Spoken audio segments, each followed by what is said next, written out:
I made the Why I Love Stars Die video a few months ago, and in it I posed the idea of making an analysis video on the game. A video where I would discuss spoilers and interpretations of character actions and endings. One person even commented that they would like to see it. So that, and the fact that the game is now out on Steam with some new content, is enough to bring me back here to make this video. I'm also just very excited about this game. It's been one of my favorite experiences in 2020 in gaming, and with all that said, I want to tell you how this video will go. First, I'm going to talk about the new stuff to some degree, and recommend you buy this game if you haven't already. And if you, for whatever reason, can't buy it, I've got a special thing for you. I'll be holding a contest. See how to enter at this timestamp. If all you want is a chance to win the game, I will let you skip directly to the contest. It also just fits well there for people watching, giving them one last chance to get out before spoilers happen. A chance for a free game. That's pretty cool, right? Second, I'm going to talk about my analysis. And lastly, I'm going to share some insight from the dev on the game, as well as some open-ended questions I still have. So really, if you haven't already, go check out my other video. See if this game is for you, and play it before the analysis. I'll give you one more chance after we discuss the new stuff. Then, it's Spoiler City. The new content in the game is mostly added story, or changed story segments. The story, overall, has information added to clarify some key things a little bit more. There are notes about which conversations have major or minor improvements. Take a look. These additions help show off a bit more of the backstory, provide some more in-depth examination of character motivations, and generally clear up some questions. I don't want to say the story was bad before, because it wasn't. These changes just really help make the whole picture clearer and make the story even more engaging. I mean, from my previous video, I am way into this game. These additions are just like icing on an already amazing cake. There's some quality of life changes as well, little things to make the game nicer to players. The addition of chill mode is pretty nice, where characters won't go wandering around without you moving them along. Helps make the exploration side of the game much more relaxing. There's also an option to remove the pixelation in-game, which is pretty cool. I don't know why you'd really want to do it, as the PSX aesthetic adds a lot to the tone of the game, but the option does exist now. There's better controller support, an FOV slider, and you can even finally open Rig's locker. The rest is basically bug fixes and typo corrections. The changes don't seem like they're all that huge, but they do make the game an overall better experience for the player. Now this is your final out. If you don't want pretty much all of this game spoiled for you, stop watching and go play it. Also, if you don't have it, here comes the contest. Want a chance to win this game? Okay, share the video on Twitter and tag me in the tweet. Send me a direct message too if you're worried I didn't see it. My handle's in the description and on screen, along with these rules. After a week of the video being up, I will randomly pick 5 people who did that and gift them a copy of the game, via direct message on Twitter. As soon as this video hits 100 views, I'll add 10 more people to win the game, totaling 15 winners. If, by some miracle, the video hits 1,000 views, I will give away another 20 copies, for a total of 35 copies of the game. That's a lot of winners, I know, so you have a pretty good chance of getting this game for free. I do want you to watch my video, but I want you to play this game even more. Okay, now it's discussion time. Full spoilers after this point. Let's begin with the core story of Stars Die. The Earth has a big problem, in the form of the Hole. Some sort of terrible, cataclysmic event that is killing people all over the globe via some mysterious disease. Conditions are much worse the closer you are to the Hole, but things are just bad all over. Humanity bands together as much as they can to try and combat the issue, prevent it from spreading, killing people, and trying to treat those already impacted by it. This doesn't really seem to be going all that well. Eventually, the island the game takes place on, this Cathedral of Flesh, lands on Earth in the ocean. This is shown in the first cutscene, the island arriving.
A team goes to the island to research it, and that also does not go well. They are lost to the island, mostly because they couldn't come to a consensus on what it is or what to do with it. This has implications later on.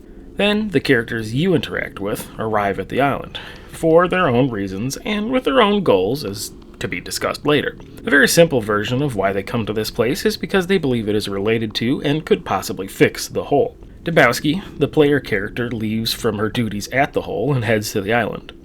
Given that the player has some level of control over her dialogue, you can decide why she's headed to the island, but it mainly seems she was called to it by something, and figures this can't make the problems with the hole any worse. It can even be a solution, so she takes a boat out there. You meet the other characters and explore around the island. They introduce themselves to you: Eldridge, the security, Nyugi, the doctor, and the two lead scientists, Rig and Miyazawa. You get to know these characters a bit and see what they are trying to do. They all seem very stressed out. From there, you're taken around some major landmarks of the island and presented with how little the team actually understands of what's going on. Eventually, they come to realize the island is alive. This new information, and the conclusions people have been working up to, leads everyone to decide now is the time for action. Characters begin to go their separate ways. Rig and Miyazawa reveal to you that the island has been changing all the characters. These changes appear to be inevitable, but because the island is some kind of alien entity, the exact nature of these changes is not clear. It does seem to be that the changes are somewhat shaped by your personal convictions, what you believe in and what you want. Characters clash as their goals do not align as a group, and they all run off to pursue their own goals. You can see where each of these characters end up by agreeing to follow one of them and go through their ending. In terms of mechanics in a game, you are given many dialogue choices throughout. Most change how much information you get out of conversations, or how long you want a conversation to go on for. But right at the end, you are really given choices of how you want to see things play out. I'm going to describe the endings of each of the characters once I get to that part of the discussion, which is next. So for now, I'll just say they do their own thing, apart from each other. The world is enveloped by whatever it is the island actually is, and we are left to wonder how this will impact humanity. This is to give you context for the events of the story, but the real meat of this story is how the characters cope in these extreme conditions. They are faced with a situation that seems hopeless, the hole, and then are wandering around an alien thing with its own intentions and unknowable implications to them directly and the entire planet. They all have their own motivations for being on the island, and their own flaws that lead them to make the choices they make. Time to get into that. All the characters interact and influence each other to some degree over the story. They cross paths, make discoveries, disagree. All of this leads them down their individual paths to their own ending. I'm going to take you through what I think some of their internal motivations for making the choices they do and why they are even at the island in the first place. Two of the characters are motivated by their feelings of inadequacy, Nyugi and Eldridge. Both of them are still very different characters, but their base motivations are somewhat similar. Nyugi is the team's doctor. He's also the most kind out of the entire crew. This leads him to be gentler and more understanding to the player. I guess it's good that the doctor has a good bedside manner, and isn't like Eldridge. He's generally decent and respectful to the rest of the team. He truly believes that the scientists are doing something important on the island. It seems he came to the island because he was invited by Rig. Rig has some sympathy for them, as they both went through similar situations where they lost their homes and things dear to them due to the hole. Nyugi doesn't seem to hold too high of an opinion of himself. He calls himself a dumb old man almost immediately after you are introduced to him. He shows he has a feeling of not doing enough for the world.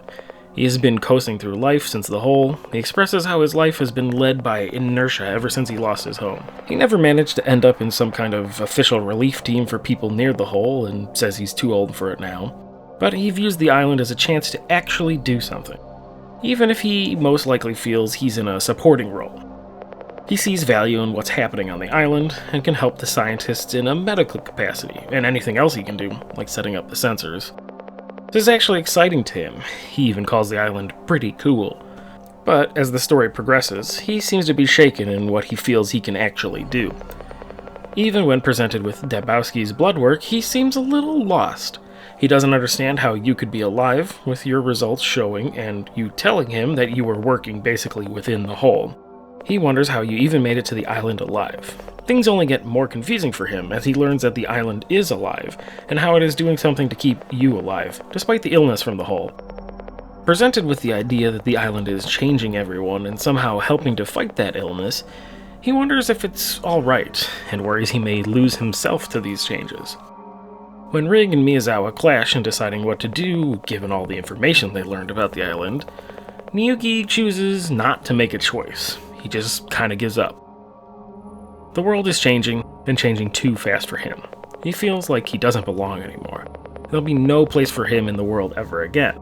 He even says there are too many possibilities to know what to do. It feels like he's looking for something concrete. He no longer has strong convictions, if he ever had them, to drive him to make a big decision, something that he might be unsure of the outcome. He is tired. He just kind of gives up, lets the people with the convictions lead everyone into the future. This leads him to walking out into the ocean, which he views as peaceful, just to get away from it and rest. The island takes over somewhere along his walk, taking his ending as you walk out with him. You close your eyes, and it cuts to show time has passed, and the two of you have become flesh flowers? Something's in the water where you two were. The island took your desires of giving up, wanting a break from it all, to absorb you as part of it. Possibly freeing you from all those worries you had. Maybe Nyugi got his wish. There'll be more things like these two objects you become later, but that's basically what happens to Nyugi.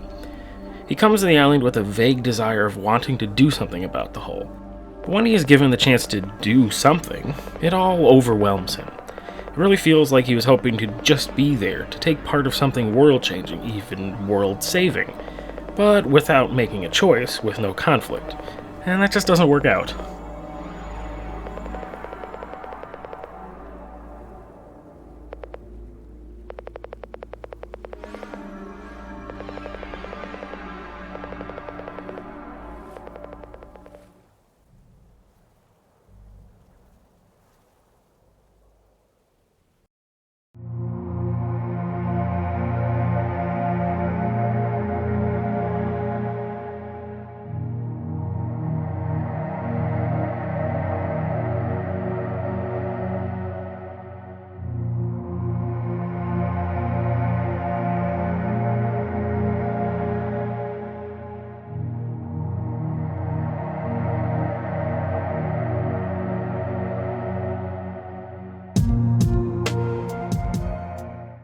Eldridge is the team's security.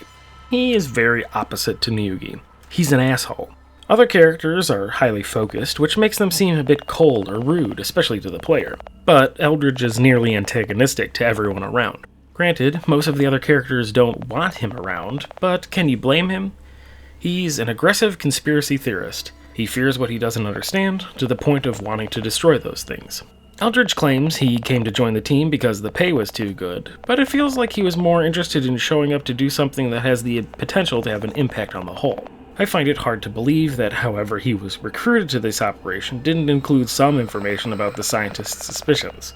He is highly distrusting. He doesn't believe that the whole is as mysterious as it seems, and that the world working together is some kind of hoax to keep the people who have all the power in the world in their current positions. He is falling into proportionality bias. Big events must have big causes. He thinks there's no way the whole is just some random event, a natural phenomenon. I guess there are some implications that this might actually be true, but not in the terms he is thinking. So, his inability to understand the situation in the world and on the island leads him to lashing out. His angry outbursts seem to make the rest of the team dislike him. Still, even if the core of why he's with the team is totally wrong, he wants to play a part in something so world-altering. Granted, as he learns about how difficult to understand the island and the situation is, he resorts to violence. He loudly proclaims how dangerous the island is, and the team doesn't have any proper equipment, so they should leave. I feel he most likely came here with the idea that whatever he will learn will blow the whole conspiracy wide open. It really seems like he is too afraid to admit that he does not understand, and his new ultimate goal is to completely destroy the island. I wonder if that's even possible. Anyway, this leads to his major flaw. He is a huge coward. He never ended up doing anything directly related to the whole, much like Nyugi, but it feels like this was by his choice. Eldridge most likely took assignments away from the whole. He has been afraid to go anywhere near it. As much as he thinks it's only radiation and not something otherworldly, has he actually been there? So, in his final moments on the island, if you do not challenge him on his cowardice, He runs away, under the guise of heading somewhere to get back up to destroy the island. But if you do challenge him, call him a coward directly to his face, he will turn back to the island. Rather than actually having a plan or really proving that he's not a coward, this feels like he's just so angry with everyone doubting him and finding him useless, that he just huffs off in a tantrum. This tantrum also ends up with him dead. The island has been changing the inhabitants, as the others have realized, but because he was never part of those conversations, he probably doesn't even realize this to be the case. He's been the only one in some kind of protective gear the entire time, and while that most likely does not act as a way to prevent the island from doing anything to you, it may in some ways protect him from those changes. He distrusts the others, he assumes the worst of all on the island. Without even thinking about it, he rejects all the changes that the island could be making to him. It feels like, rather than putting any amount of effort into Eldridge, it just decides to kill him, maybe proving that he is useless. Or it could be that his mental state totally rejects the island in such a way that makes the changes fatal to him. The changes the island is making to everyone do not seem to be random, as if it was some kind of plan for everyone. If you follow him on his normal ending, he also ends up being useless. In what is probably the most direct horror sequence, you travel away from the island in a tiny boat, but the world is enveloped and is put in pitch black. You start seeing parts of the island extending out of the ocean, far away from the island where you started on. You never make it anywhere, and the two of you may just be lost in part of the ocean that's being swallowed up by the island. Depending on if you can figure out how to get back to some land, you too may die uselessly in the middle of the ocean.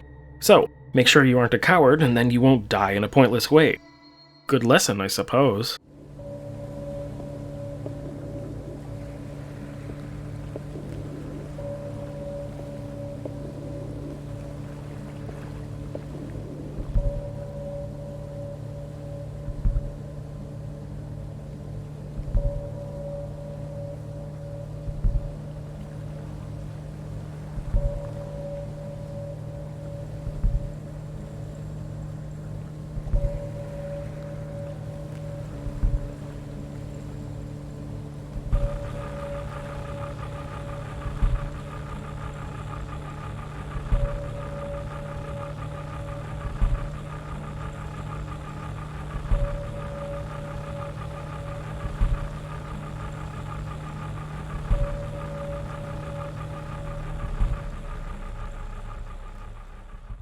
Those first two characters we talked about didn't really get anything done.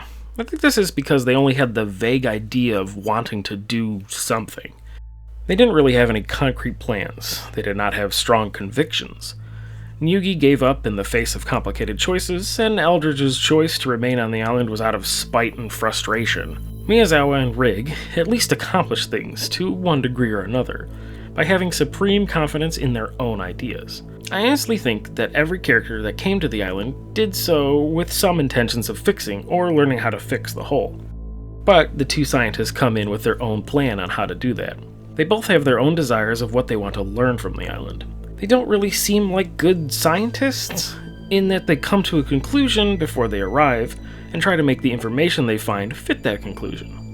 A good scientist should be open to not seeing what they expect to see, learning things they weren't expecting, and being honest about those findings. They come in with assumptions that they were already right, so they don't really end up accomplishing the goal of fixing the whole. These two characters have the most intertwined narrative, because they are both working on trying to find an answer to the whole, but they want the answer to be things that fundamentally clash. Let's go with Miyazawa first. Miyazawa is cold to basically everyone. She feels as if almost everyone can't help her, or they are of no use to her. She obviously is feeling the pressure of how devastating the whole is, but to make a judgment, she might try being a bit nicer, considering her major motivation, which we'll get to. She doesn't explain much to you, but lets you tag along as the team learns about the island. You do learn a few things, like that animals are coming to the island and that they're mutating while there. Conversations between Rig and Miyazawa are where you learn a lot of the details of the island, how it's changing and how it's impacting the people there. The final conversation between Rig and Miyazawa leads them going their separate ways because they reveal how their ideologies clash and how neither will budge. So what does motivate Miyazawa? She comes to the island, wanting to learn about it and how she can use that information to fix the hole. She wants to find something that humanity can use, a missing piece of the puzzle. Both Rig and Miyazawa come to the realization that the island is alive, and has some kind of desire to do something about the hole. They don't, and can't, really know what exactly the island is trying to do, but Miyazawa will not stand for it, which reveals her deeper motivation. She wants humanity, and humanity alone, to fix the problem. The unity created from all of Earth working together against the hole is unlike anything the human race has ever known. The unity is a good thing. Humans spend a lot of time distrusting, fighting, and killing each other for pretty stupid reasons. It feels like she worries that if we solve the hole, humans will go right back to their old ways, which may or may not be true. There is the possibility that the destruction the hole has wrought on humanity, and the true global effort in the face of that threat, could provide the grounds for humanity to actually band together as one for the foreseeable future. Even if this would be the case, Miyazawa believes that humanity has to solve this problem on their own. If some alien entity drops in and solves it with some solution humanity could never arrive at, this will send us right back to each other's throats. That's what Miyazawa thinks. She actually ends up falling in line with Eldridge at this point, which would probably shock him immensely. She plans on stopping or destroying the island. She heads to the heart of the island, and I guess she thinks she will figure it out from there. Her need for humanity to be the solution leads her to rushing into a situation she has no plans for. As a character that needs to be in control of the situation at all times, this almost seems to go against who she is, but her desire for the unity of humanity is stronger than any other ideal she holds. She has to try something, so she ends up going all the way inside the island, and it seems being absorbed. The island shows her elements of what the island is, and how it is part of a larger effort to combat the hole that came from who knows where or what. This leads to some questions about the nature of the island that we'll talk about towards the end. But it also implies that the island is part of an attempt to fix the hole, but that the hole is not only on Earth, and quite possibly a universe-wide issue. The island is trying to do something to stop the hole, but that's it. It's trying things. It doesn't exactly know a solution yet. Everyone, even those who are far beyond humanity, are stumbling in the dark when it comes to this apocalyptic issue. Miyazawa wants the hole to be solved by humanity alone so much that she attempts to destroy something that might actually solve the problem. And in a practical sense, the solution to the hole would be reached easier from mutual cooperation, as much as that would be possible. She has incredibly strong convictions, so much that she will sacrifice people in the long run for the hope that humanity can just keep working together. I guess she feels, as long as we aren't our greatest enemy, that's a net positive. I don't exactly agree with her ideals. The hole has killed a lot of people, but she has ideals and is true to them. While editing this video, I realized that I had finished stating my points about Miyazawa, but there was still quite a bit of footage left to be shown that supported those points. I'm adding this in so you aren't confused by nearly 4 minutes of no voiceover without context. This will happen when I talk about Rig too, it just isn't as long. The stuff in this footage is important. I couldn't figure out a way to cut it down without messing things up, so enjoy their ending sequences with no voiceover. Don't freak out about it.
Now, for Rig, why do they fight? We don't need to cover the main story much anymore, as we've been over almost all of it. The only thing that needs to be talked about a bit more is that the island is calling out to people. It calls out to the player, and that's why Dabowski shows up. But it turns out that is why Rig showed up too. A note reveals that he has spoken to someone else who had felt the call of the island, and he appears to be speaking to the island when you are first introduced. Beyond this, Rig is very cryptic, eccentric, and aloof. You can respond to a lot of conversations with annoyed responses, and honestly, they fit very well. No one tells you anything directly, or if they do, they just don't know much. It sucks to just keep not getting answers. But Rig comes in with his own desires and convictions as strong as Miyazawa. When you learn the island is changing everyone and appears to be doing something about the whole, Rig thinks this is great. To counter Miyazawa, Rig loves the help of the island. He welcomes these new changes and wants to see them go as far as possible. He is looking for the next level of human evolution, and he thinks this will fix the problem of the whole, by just making it not a problem for humanity anymore. Guess this isn't really a fix, but it will allow people to ignore it. This is obviously where the two characters clash. Rig doesn't care where the help comes from and feels it is time for humanity to ascend. And Miyazawa wants human society to evolve and become a unified human race. When Rig goes off on his own, he explains how he views this as the future of humanity, and why else would he be called there if not to accept these changes, embrace them, and become something new. He asks you to take the plunge, quite literally, into the future with him. The two of you end up on the moon, for quite the show of Earth being enveloped. Rig expresses some disappointment in your situation. He doesn't understand why you ended up on the moon. I guess this is what you get for putting your faith into something so unknowable to you. But the island did do what Rig wanted. You are evolved, you are standing on the moon, no need to breathe, who knows what you can do. This also strongly implies that the island can understand, to a degree, what people on it want, and Rig actually gets the closest to what they want and is still able to do anything afterwards. Where Miyazawa will sacrifice others for her ideal, Rig is willing to give up all of himself to become the next stage of humanity. Honestly, I don't know exactly what he was looking for, or why he's disappointed. I assume he must think that others would somehow be thrust into the same evolution that he underwent. He seems eager to have you join him too, which makes me think that he worries no one would be there with him. He's going through with this desire regardless of what else happens, but it does seem like he's hoping to have companionship as an evolved human. I suppose that human trait follows with him all the way to his destination. Both of these characters are very confident in their own ideas, conclusions, and convictions. However, because they don't want to listen, observe, and try to take in something new, they fail to achieve their goals. I guess Rig is like halfway there, but still not what he'd hoped for. Thus, everyone you interact with does not get exactly what they want. Nyugi kind of gets what he wants, but he just wanted a break. Granted, he might not actually be getting that break, as we learn some more things from taking Dabowski's ending. Anyway, things have been looking pretty bleak for everyone based on their choices on the island. Is there any hope with Dabowski?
As a player, you can go through all the endings of the story, but Dabowski, as a character in the narrative, only gets to go through this once.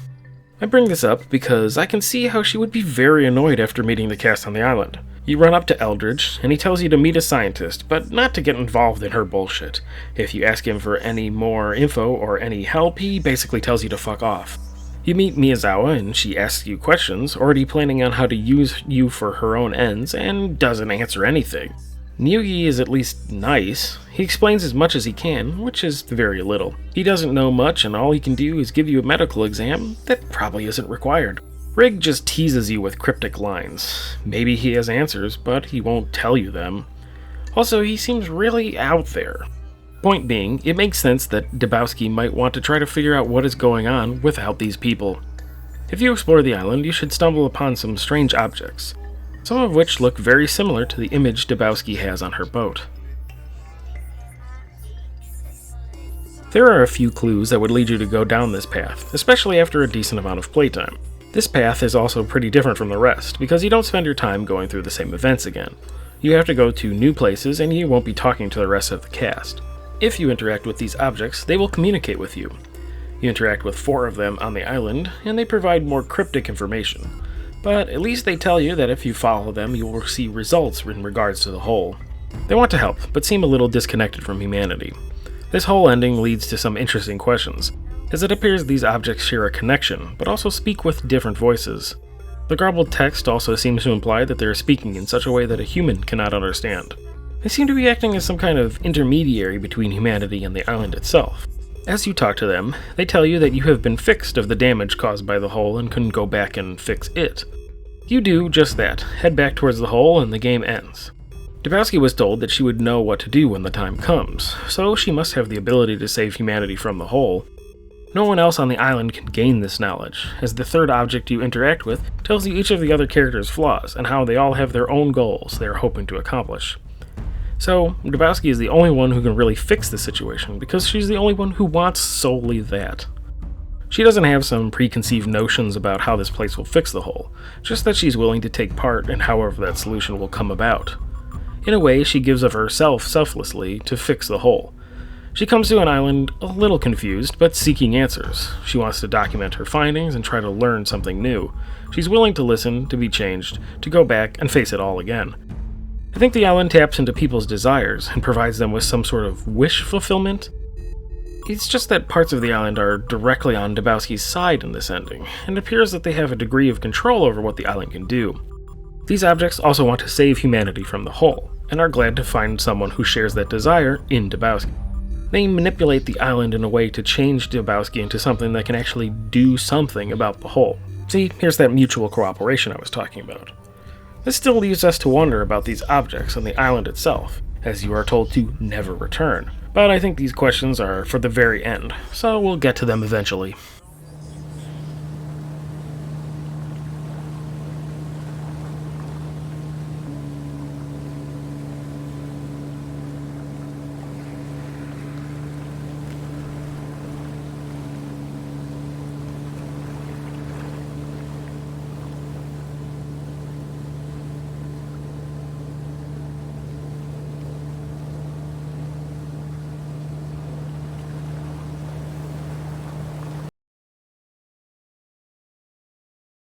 Now, I have had some interaction with the developer of this game. This is a pretty small game. Look at the Steam page and see the reviews, and before that it was on itch.io with not too many comments. So I felt like it would be nice to reach out to the dev and see if it was okay to make videos on it. I just worry some people might not like that with their art or something. Also, I wanted a hint as how to get that Dabowski ending. Anyway, he told me quite a few things about the game. I had questions, he gave me a lot of answers. This isn't to say that all my analysis and interpretations were really told to me and I didn't have any of this on my own. But some of the interesting ideas that came from those chats include that the game is meant to be somewhat straightforward, not intended to have very deep examinations. But, I did this anyway. Still, the game presents some really out there concepts. I mean, you're in a world that is dying by cataclysm that is described as a hole that's filled with death. In the game world, people are still trying to figure it out, and it feels like the best solution they have so far is to just throw more bodies into the hole. And then, a living island from space lands in the ocean from unknowable sources in what appears to be a response to the whole. It's a bit out there, right? But the game isn't even so much about that. I mentioned much earlier that it's about how characters will cope with an impossible situation. It is a character study, and about how these characters' ideologies will impact how they deal with the present situation. The dev did tell me directly that basically every character's personal assumptions about the situation are wrong. We also chatted about how he wasn't trying to hide deeper meaning in the game. I know I spoiled so much, but I won't spoil the final ending, the extra one added with the Steam release. I will say that it includes lines directly talking about this. If you have gotten this far into the video, I hope you've played the game quite a bit and love it. If you haven't seen that ending, go check it out. It's a bit of a challenge to get, though.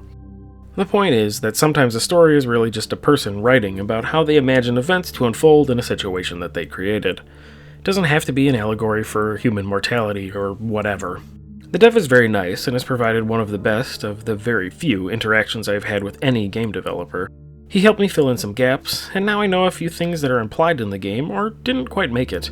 I tried not to include most of that kind of thing, so anyone else could reach similar conclusions or find their own just by playing the game. A large portion of this video, and the deeper meaning I am finding in this game, is for myself. I tend to enjoy overanalyzing things, watching those videos where people go way deep into some piece of fiction's lore. So here is me attempting that. It's fun, and sometimes you just have to do something for yourself, even if it's a wildly ambitious project that you don't feel prepared at all for. Now, I do have some lingering questions, and I would love it if even just one other person out there would like to discuss any of this.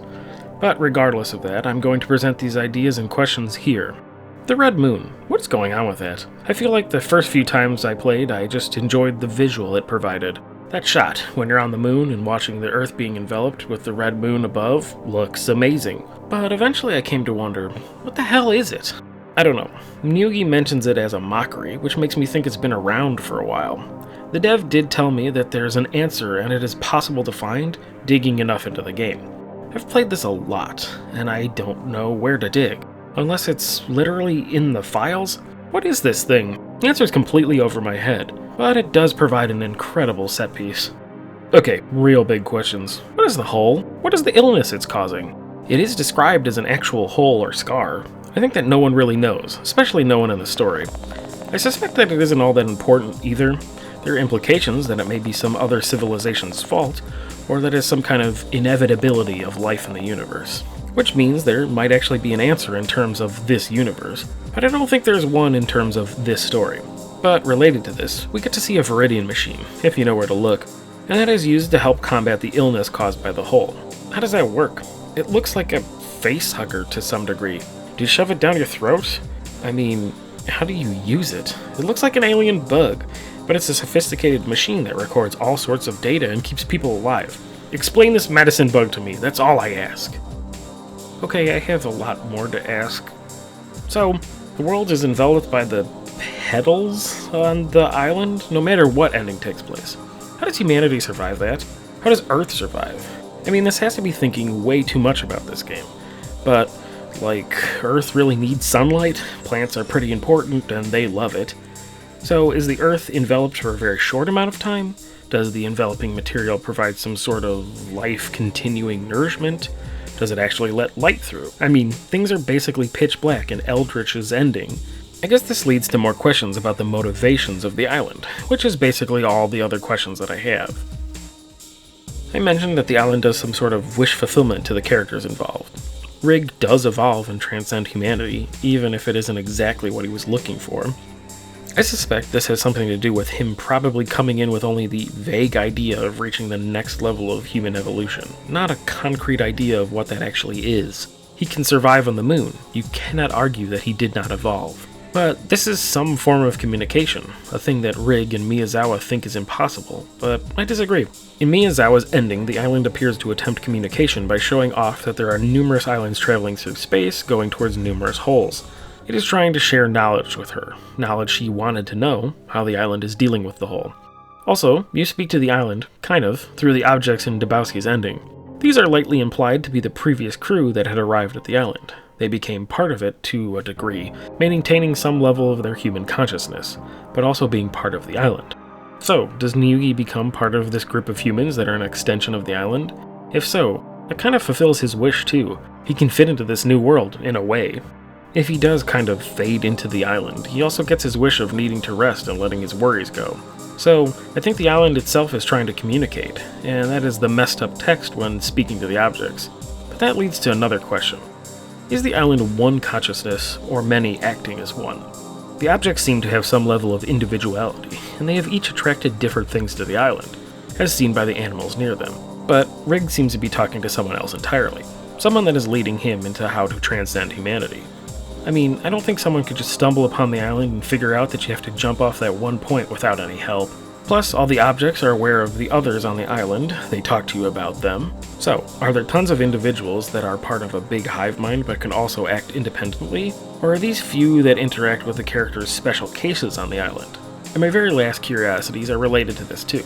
The island is alive, but what is it? I mentioned how you're given information that the island is one of many being sent over the universe to do something to holes that must be all around the universe as well.